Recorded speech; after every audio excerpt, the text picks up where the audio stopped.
Hello anime lovers, स्वागत है आपका वाइपर एनीमे एक्सप्लेन चैनल पर। और आज हम देखेंगे डीमन स्लेयर सीजन 2 के एपिसोड नंबर 5 को। अगर आपने पिछले एपिसोड्स के वीडियोस अभी तक नहीं देखे हैं तो पहले उन्हें जरूर देख लीजिए, उनकी लिंक आपको डिस्क्रिप्शन में मिल जाएगी। तो चलिए जानते हैं आगे की कहानी को इस एपिसोड के साथ, जिसका नाम है things are gonna get real flashy. अब तक हमने देखा कि तांजीरो का सामना डीमन डाकी से हो जाता है, वहीं उजुई डिस्ट्रिक्ट की छतों पर घूम रहा होता है। ऐसे ही कुछ देर में वो डिस्ट्रिक्ट के सुनसान इलाके में पहुंच जाता है और तभी उसे वहां अपनी एक वाइफ हिनात्सुरु दिख जाती है जो डीमन के रिबन से बंधी हुई है। उजुई फिर उसे छुड़ाता है। हिनात्सुरु की हालत बहुत खराब थी। वो बताती है कि जब तक उसे पता चला कि ओइरान बाराहिबीमे ही असली डीमन है, तब तक बाराहिबीमे को हिनात्सुरु पर शक हो चुका था। उससे बचने के लिए हिनात्सुरु ने जहर पी लिया था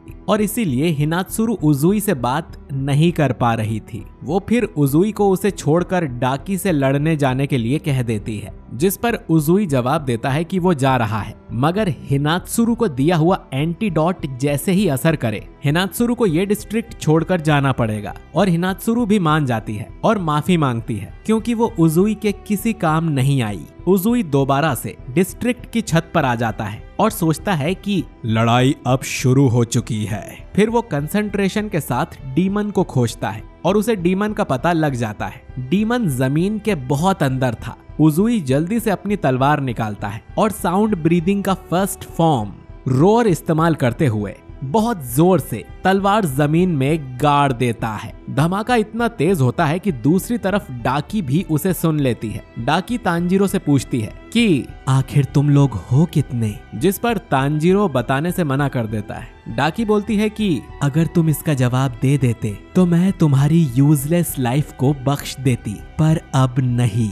पर अब तो तुम लड़ने की हालत में भी नहीं रहे। तुम्हारी तलवार देखो, वो अभी से टूटने लगी है। तांजीरो देखता है कि उसकी तलवार में सच में स्क्रैचेस आ चुके हैं। डाकी हंसने लगती है, तुम्हारी ये तलवार बनाने वाला इंसान तो बहुत ही बेकार है। जिसे सुनकर तांजीरो को गुस्सा आ जाता है और वो कहता है कि ऐसा नहीं है, और जिसने ये तलवार बनाई है वो एक महान योद्धा है। डाकी को अब गुस्सा आने लगता है और उसे याद आता है कि उसे धमाके वाली जगह भी जाना है, तो वो जल्दी से तांजीरो को मारने का सोच लेती है। वहीं दूसरी तरफ तांजीरो सोचता है कि उसकी तलवार टूटने में उसकी ही गलती है और वो चाहे कितनी भी प्रैक्टिस कर ले पर फिर भी वाटर ब्रीदिंग टेक्निक पर वो काबू नहीं पा पाता है। उसे समझ आता है कि वो उरुकोडाकी और गियू के जितना अच्छा नहीं बन सकता है, लेकिन जब भी वो हिनोकामी कागुरा टेक्निक यूज करता है उसमें तांजीरो हमेशा सक्सेसफुल होता है। पर उसे याद आता है कि उसकी बॉडी अभी कागुरा टेक्निक को पूरी तरह अपनाने के काबिल नहीं बन पाई है और जब भी वो उसकी प्रैक्टिस करता है तो उसकी बॉडी कमजोर पड़ जाती है। अब कुछ महीनों पहले जब ये तीनों ट्रेनिंग कर रहे थे, तांजीरो तब हिनोकामी कागुरा डांस की क्लियर ब्लू स्काई टेक्निक में तलवार चलाता है, मगर उससे तांजीरो को काफी चोट लगती है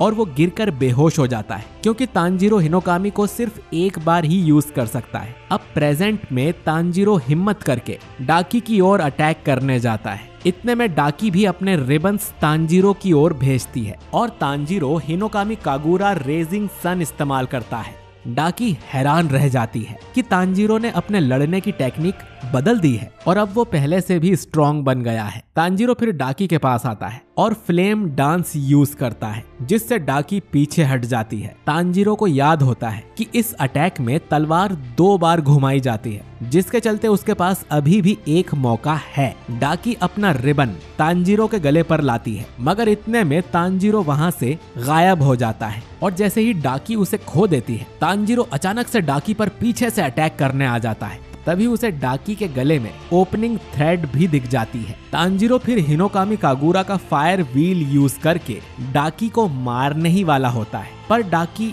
दोबारा बच जाती है और तांजीरो को दूर फेंक देती है। तांजीरो बचने की टेक्निक यूज करता है, पर फिर भी उसे काफी चोट लग चुकी होती है और फिर हिनोकामी कागुरा का यूज करने की वजह से तांजीरो की पूरी बॉडी काम करना बंद कर देती है। इतने में दूर से डाकी पूछती है कि क्या तुम अभी भी जिंदा हो, और तांजीरो को मारने उसके पास आने लग जाती है। तांजीरो घबरा जाता है और जल्दी से रिकवरी ब्रीदिंग का यूज करके वो जमीन से उठकर दूर हो जाता है। तांजीरो को महसूस होता है कि डाकी के रिबन्स तलवार से कम नहीं है और उसे जब भी डाकी का ओपनिंग थ्रेड दिखता है वो तभी गायब भी हो जाता है। फिर वो सोचता है कि अगर वो अपनी बॉडी का टेम्परेचर बढ़ा लेता है तो वो हिनोकामी कागुरा को और अच्छे से यूज कर पाएगा। इससे सीन दोबारा पास्ट में जाता है। एक दिन ओई की स्टूडेंट कियो देखती है कि तांजीरो की बॉडी बहुत गर्म हो रही है और पिछले कुछ दिनों से ही वो 101 डिग्री पर है। कियो ये बात शिनोबू को बताने को कहती है पर तांजीरो उसे मना कर देता है। वो बताता है कि उसकी बॉडी जब गर्म रहती है तभी वो अच्छे से हिनोकामी कागुरा कर पाता है और उसकी प्रैक्टिस करने के लिए वो खुद को गर्म रख रहा है। तो कियो को ये बात किसी को नहीं बतानी चाहिए। तांजीरो फिर से प्रेजेंट में आ जाता है और देखता है कि उसकी बॉडी गर्म होने लग गई है।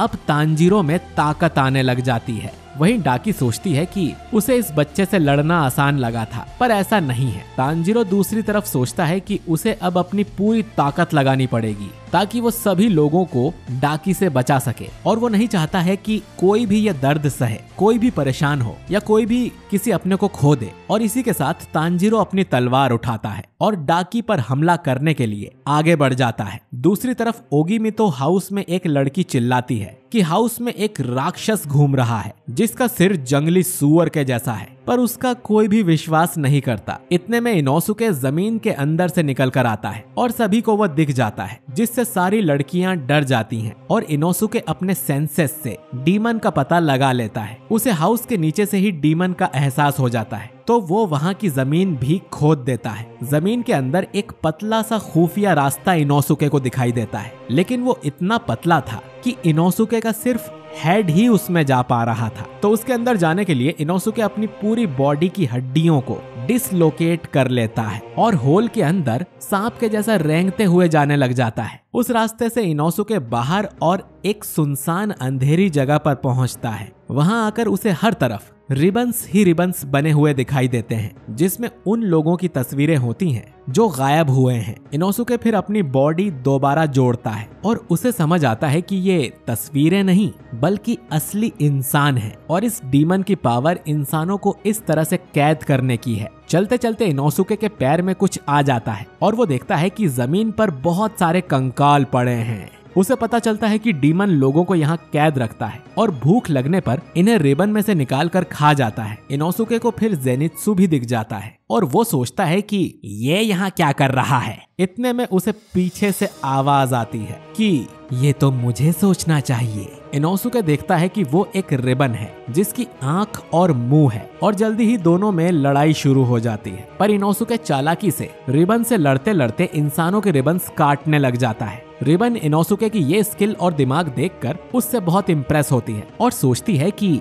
ऐसी तलवारबाजी तो मैंने कभी नहीं देखी। ये हर एक वार से बच भी रहा है और लोगों को आजाद भी करता जा रहा है पर इससे उसका फ्रेश खाना बर्बाद हो रहा है। इतने में रिबन के पीछे दो आंखें खुलती हैं। वो डाकी की आंखें होती है और वो कहती है कि तुम्हें इसे जिंदा पकड़ना होगा क्योंकि ये बहुत सुंदर लड़का है। तुम ऐसे 10 सबसे खूबसूरत लोगों को मेरे लिए छोड़ दो और बाकी सभी को मार दो। इतने में इनोसुके रिबन पर हमला करने आ जाता है पर अब रिबन भी उससे जमकर लड़ती है। वो कहती है कि तुम मुझे कितना भी नुकसान पहुंचा लो मुझे कुछ नहीं होगा क्योंकि मैं मेन बॉडी नहीं हूँ और जिसे भी तुम आजाद करोगे मैं उन्हें दोबारा कैद कर लूंगी।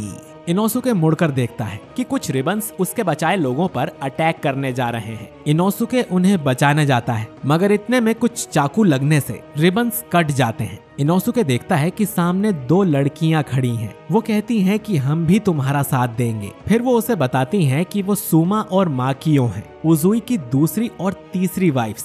हम देखते हैं कि सुमा बहुत डरपोक होती है और लड़ाई करते करते रोती रहती है। इससे माकियो को गुस्सा आ जाता है और वो सुमा को खड़े होकर चिल्लाने लग जाती है। दोनों की बकबक सुनकर इनोसुके भी हैरान रह जाता है। अब इतने में रिबन का काबू फिर से बढ़ जाता है और वो इनोसुके का मजाक उड़ाने लगती है पर तभी इनोसुके के पीछे से जेनित्सु निकलता है। जेनित्सु नींद में होता है जिससे उसके अंदर का असली फाइटर जागा होता है और वो अपनी तलवार निकालकर थंडर ब्रीदिंग का फर्स्ट फॉर्म थंडर बोल्ट और फ्लैश 6th इस्तेमाल करता है और बिजली की तेजी से सभी रिबन्स एक बार में ही कट जाते हैं और इनोसुके को ये सच्चाई अब पता चलती है। वो कहता है कि तुम अगर ऐसे ही हो तो तुम्हें जिंदगी भर सोते ही रहना चाहिए। और जेनित्सु की तलवार यहाँ पर वो पहलवान चूहे ही लेकर आए थे। अब माकियो और सुमा रिबन से लड़ते हैं और वहीं रिबन सोचती है कि उसे इस लड़के से 2 आवाजें आई थीं। उसके थंडरबोल्ट में एक आवाज उसकी थी और दूसरी आवाज धमाके की थी जो कि ऊपर आई थी। यह धमाका असल में उजुई ने किया था जिससे कि वो भी इस जगह तक पहुंच सके। रिबन को पता चल जाता है कि यहाँ कोई आया है जो बहुत स्ट्रॉन्ग है और सब देखते हैं कि वो उजुई है।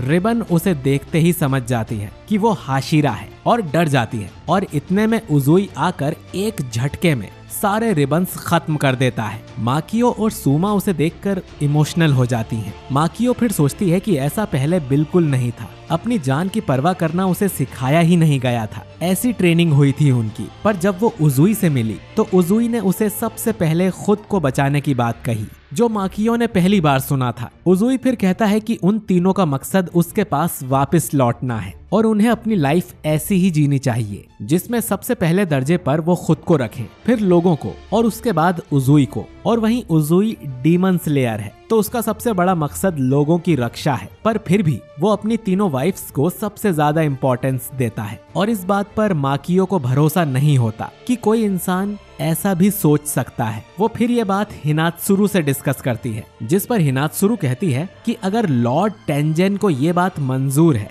तो उसे भी मंजूर है। प्रेजेंट में उजुई वाइफ्स के पास आता है और कहता है कि तुमने बहुत अच्छा काम किया, मेरी वाइफ से मुझे यही उम्मीद है। और वो खुद लड़ाई के लिए तैयार हो जाता है और ये एपिसोड यहीं पर खत्म हो जाता है। तो दोस्तों उजुई को फाइनली अपनी तीनों वाइफ्स मिल गई हैं, लेकिन असली काम जो कि डीमन को मारना है, क्या तांजीरो अकेला ये कर पाएगा? ये तो हमें अगले एपिसोड में ही पता चलेगा। वीडियो अच्छा लगा है तो इसे लाइक और शेयर कीजिए। कमेंट करके बताइए कि आपको ये एपिसोड कैसा लगा। और अगर आपने हमारे चैनल वाइपर एनीमे एक्सप्लेन्ड को सब्सक्राइब नहीं किया है तो सब्सक्राइब करके बेल आइकन दबाइए। मिलते हैं आपसे अगले वीडियो में। शुक्रिया।